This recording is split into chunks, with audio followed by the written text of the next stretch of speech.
Hello and welcome साथियों, स्वागत है आप सभी का टारगेट फॉर आईक्यू में। मैं हूं सत्येंद्र। देखिएगा, उत्तर प्रदेश एपीओ एग्जाम के लिए हम लोग current affair lecture series start करिए और जिसमें अब तक हम लोग सफलतापूर्वक 14 लेक्चर यानी 14th लेक्चर हम लोग उसमें कंप्लीट कर चुके हैं, जिनकी प्लेलिस्ट आप लोगों को इस वीडियो के डिस्क्रिप्शन में मिल जाएगी।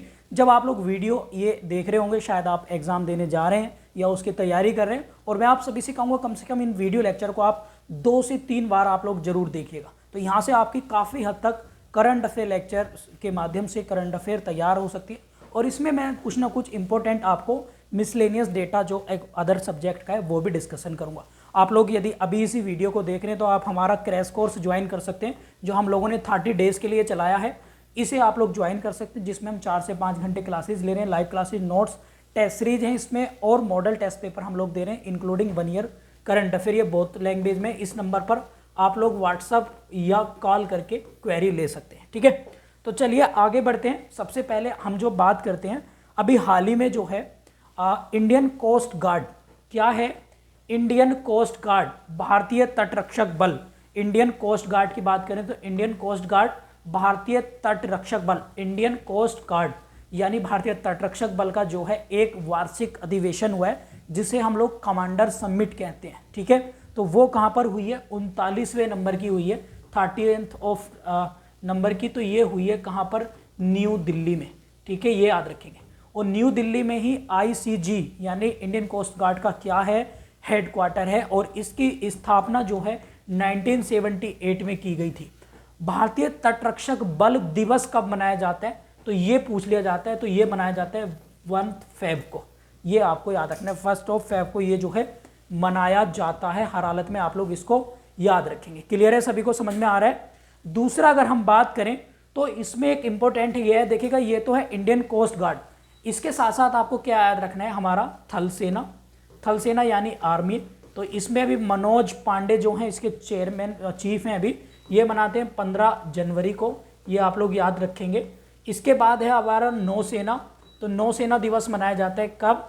ये मनाया जाता है 4 दिसंबर को, ठीक है। मैं जानबूझ के, आप लोग वीडियो कमेंट में बताइएगा वायुसेना दिवस कब मनाया जाता है, तो आप लोग वीडियो कमेंट्स बॉक्स में बता सकते हैं। क्लियर है सभी को? आप, ये तो हो गया इंडियन कोस्ट गार्ड के बारे में। इसका काम क्या होता है? जितने भी हमारा तटीय क्षेत्र है भारत का, जैसे कोस्टल एरिया है, जैसे अगर हम बात करें तो ये गुजरात है यहाँ से, और ये वेस्ट बंगाल है। तो वेस्ट बंगाल से गुजरात तक ये टोटल 9 राज्य हैं जो तटीय राज्य हैं। तटीय राज्य का मतलब जो कोस्टल बाउंड्री बनाते हैं, समुद्र से सीमा बनाते हैं, ऐसे राज्य हैं। तो ऐसे राज्यों को जो तट है, इन तट की जो देखभाल करेगा, इन तट की जो देखभाल करता है वो आईसीजी करता है, ये आप लोगों को याद रखना है। और सबसे लंबा जो तटीय प्रदेश है, यानी अगर आप लोग देखेंगे तो गुजरात जो है सबसे लंबा तटीय प्रदेश है, यानी कोस्टल बाउंड्री शेयर करता है, ये आप लोगों को याद रखना है, ठीक है। कितनी करता है? 900 किलोमीटर की ये बाउंड्री शेयर करता है। तो ये तो हो गई बिल्कुल बेसिक बात।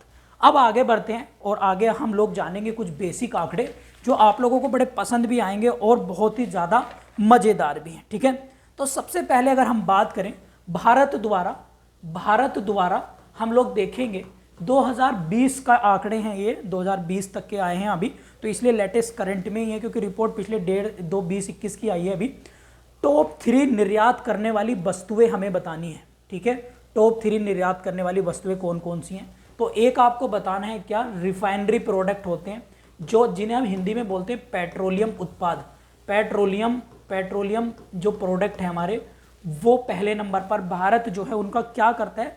निर्यात का मतलब है एक्सपोर्ट करना। ये आप लोग गलत कर देते हैं क्वेश्चन, लेकिन आप लोग इसको ही सही लगाएंगे। पेट्रोलियम उत्पाद को भारत क्या करता है? जैसे कच्चा तेल, केरोसिन ऑयल, गैसेस बनती हैं, तो वो भारत क्या है? सप्लाई करते हैं, ये याद रखेंगे। दूसरा आपको याद रखना है मोती, जो हमारे मोती होते हैं, मोती या चूना पत्थर, तो ये भारत दूसरे नंबर पर एक्सपोर्ट करता है। तीसरा आप लोग रखेंगे आयरन स्टील यानी लोहा और इस्पात, तीसरे नंबर पर आप लोग इसको टिक करेंगे, ठीक है। वेरी वेरी इंपॉर्टेंट है। आयरन सिटी जो है वो कहते हैं जमशेदपुर को, ये भी आप लोग याद रखेंगे। इसके बाद ये तो हो गई एक्सपोर्ट करने वाली टॉप 3 वस्तुएं।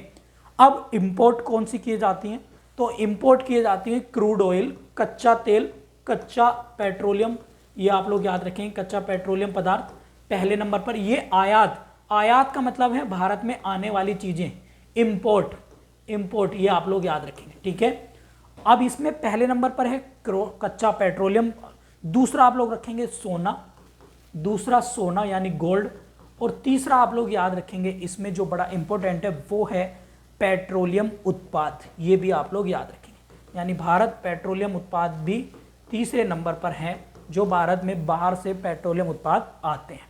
यही आपको कंफ्यूजन क्लियर करना है, यहाँ पहले नंबर पर, यहाँ तीसरे नंबर पर, तो गड़बड़ मत कर देना। यहाँ पर भारत बाहर भेज रहा है, यहाँ पर भारत में अंदर आ रही हैं चीज़ें। इसके बाद हैं 3 टॉप 3 चीज़ें बतानी है जो एग्रीकल्चर से रिलेटेड है और भारत उन्हें बाहर भेजता है। तो सबसे ज़्यादा समुद्री उत्पाद, समुद्री उत्पाद में जैसे फिश है, ठीक है, या फिर समुद्री उत्पाद से मिलने वाली शिप्स वगैरह जो छोटे मोटी चीज़ें होती हैं, जो कुल मिला के समुद्र से उत्पन्न होने वाले एग्रीकल्चर से रिलेटेड जो भी प्रोडक्ट हैं, तो पहले नंबर पर उन्हें एक्सपोर्ट कर रहे हैं। दूसरे पे एक्सपोर्ट करता है चावल, क्या, चावल। और तीसरे नंबर पर क्या है, अगर हम इम्पोर्टेंट बात करें तो वो है मसाले, और मसाले सर्वाधिक कहाँ होते हैं भाई, केरल में, ये याद रखेंगे। चावल वेस्ट बंगाल में, तो ये भी आप डेटा कंप्लीट कर लेना, ठीक है। आगे अगर हम बात करें, भारत सर्वाधिक निर्यात अब किस देश को करता है, निर्यात का मतलब होता है एक्सपोर्ट करना, तो किसको करता है, तो आप लोग नोट करेंगे नंबर 1 यूएसए, नंबर 2 यूएई और नंबर 3 आपका है चीन को। तो ये आप लोग याद रखेंगे, 3 देशों को भारत एक्सपोर्ट करता है, भारत बाहर बेचता है। तो इन बड़े देशों के साथ ये चीजें हैं, ये क्वांटिटी में है, क्वांटिटी में भारत अपना प्रोडक्ट इन देशों के साथ सप्लाई करता है, टॉप 3। अब ऐसे कितने देश हैं जहां से भारत में बड़ी मात्रा में सामान आता है, तो अब हम देखते हैं, ये तो हो गया एक्सपोर्ट, ठीक है, एक्सपोर्ट करना। अब देखते हैं इंपोर्ट, ठीक है। तो इंपोर्ट में क्या है, पहले नंबर पर आपको पता है, पहले से नाम सुना है आप लोगों ने, क्या, चीन, फिर दूसरे पर यूएई और तीसरे पर है आपका यूएसए। यानी इसका बिल्कुल क्या कर देना है, आपको उल्टा कर देना है, ये आपको इसमें आंकड़ा ये याद रखना है। क्लियर हो गया। 3 देश जो जिन्हें निर्यात करता है भारत, 3 देश वो जहां से सामान भारत में आता है, ये आप लोगों को याद रखना है। क्लियर है, सबको समझ में आ रहा है भाई, बता देना मेरे को, और कमेंट करके जरूर बताइए यार कैसी वीडियो लग रही है आप लोगों को। और आप लोग प्लीज़ इन्हें शेयर भी कर सकते हैं अपने दोस्तों और फ्रेंड्स के साथ में जो लोग जुडिशियल एग्जाम की तैयारी कर रहे हैं। और आप लोग इन वीडियोस को, प्ले लिस्ट भी इसकी आप लोगों को इस वीडियो के डिस्क्रिप्शन में मिल जाएगी, वहाँ से इन्हें बार बार वॉच कर सकते हैं। क्लियर है। अब देखिएगा नेक्स्ट है FDI। तो FDI क्या है, फॉरेन डायरेक्ट इन्वेस्टमेंट, यानी भारत के साथ ऐसे देश जो भारत में इन्वेस्ट करते हो, वो टॉप 3 देश बताने हमें, कौन कौन से, तो वो है सिंगापुर। कौन से भाई, सिंगापुर सबसे ज्यादा यहाँ पर फॉरेन डायरेक्ट इन्वेस्टमेंट करता है, यानी भारत की सरकार उसे बुला रही है सिंगापुर को, आओ हमारे यहाँ पर व्यापार करो। दूसरा है यूएसए कंपनियां भारत में ज्यादा करती हैं, दूसरे नंबर पर कंपैरिजन सिंगापुर, और तीसरे पर है मॉरिशस। कौन है भाई, मॉरिशस, ये आप लोगों को याद रखना है। तो टॉप 3 कंट्री याद हो जाएंगी जो which is interested in FDI in India, ये आप लोगों को याद रखना है। तो वो टॉप 3 कंट्री हैं कौन सी, सिंगापुर। नेक्स्ट इज ऐसी कंट्रियां जो इनके कौन कौन से प्रोडक्ट हैं जो हमारे यहाँ सबसे ज्यादा FDI जिन पर लगा है, यानी सबसे ज्यादा इन्वेस्टमेंट किस में करते हैं। तो आप लोग याद रखेंगे, सबसे ज्यादा आप लोगों को क्वेश्चन आएगा कि FDI के 3 बड़ा क्षेत्र कौन सा है। तो पहला क्षेत्र है कंप्यूटर और टेक्नोलॉजी। कंप्यूटर में भारत में सबसे ज्यादा कंप्यूटर और टेक्नोलॉजी या कंप्यूटर प्रोडक्ट जैसे सॉफ्टवेयर हो गया, हार्डवेयर हो गया, तो इनके प्रोडक्ट को लेकर सबसे ज्यादा FDI बाहर की कंपनियां भारत में इन्वेस्टमेंट करती हैं। दूसरा आपको याद रखना है ऑटोमोबाइल जैसे गाड़ियां वाड़ियां बनने वाली हैं, ठीक है, ये वाली कंपनियां। तीसरा है सर्विस सेक्टर, सेवा क्षेत्र, तो ये आप लोगों को याद रखना। तो 3 बड़े सेक्टर हैं FDI के। आज पूरी की पूरी क्लास आपको पता है कैसी है, जो इकोनॉमिकल बेस है, बड़े लेटेस्ट डाटा है आप लोगों के, बड़े मजेदार, और आपको बड़ा मजा भी आ रहा होगा इनमें करने में, और रिवीजन आप लोग कर सकते हैं। इसके साथ साथ आप लोगों को याद रखना है जैन धर्म के प्रथम तीर्थंकर हैं ऋषभदेव, और 23वें कौन से, पारसनाथ, और 24वें कौन से हैं, महावीर स्वामी। इन तीनों के नाम याद रखने। अब देखिएगा जो इंग्लिश मीडियम वाले उन्हें याद कैसे करेंगे। तो देखिएगा ऋषि, रै से ऋषि आपने सुना है, तो हिंदी वर्णमाला में रै से ऋषि पहले आएगा, पै बाद में आएगा, तो पहले कौन आएंगे, ऋषभ देव। पै यानी पारसनाथ, वो बाद में आएंगे, यानी 23वें नंबर के। और 24वें तो आपको पता है महावीर स्वामी। इसको आप लोग इस तरीके से याद कर सकते हो आप लोग, तो ये बड़ा इंपॉर्टेंट है आप लोगों के। एक ट्रिक और आपको बता दे रहा हूँ, वो ट्रिक क्या है, अगर आपने देखो नाम सुना होगा, क्या आपने नाम सुना होगा, गुल खिला तसले में, गुल खिला तसले में। तो ये क्या है गुल खिला तसले में, तो गैसे गुलाम वंश आप लोग याद रखें, गुलाम डायनेस्टी, गैसे गुलाम वंश, खैसे खिलजी वंश आप लोग याद रखेंगे, तैसे तुगलक वंश ये याद रखेंगे, सै से सैयद वंश और लै से लोधी वंश। ये क्रम मैंने याद कराने के लिए आप लोगों को बताया है, प्लीज बताइए कमेंट में कैसी लगी ट्रिक। तो गैसे गुलाम गुल खिला तसले में याद रखेंगे आप लोग, तो आप लोग इसको याद रख सकते हैं। गुल की जगह आप लोग गुड़ भी लिख सकते हो, गुड़ खिला तसले में, ठीक है। तो और भी मजेदार ट्रिक आप लोगों की बन जाएगी। तो यह गुलाम डायनेस्टी, दिल्ली डायनेस्टी, और दिल्ली डायनेस्टी हम कब से पढ़ते हैं, 1206 एडी से लेकर 1526 एडी तक हम लोग इसको जो है पढ़ते हैं, ठीक है।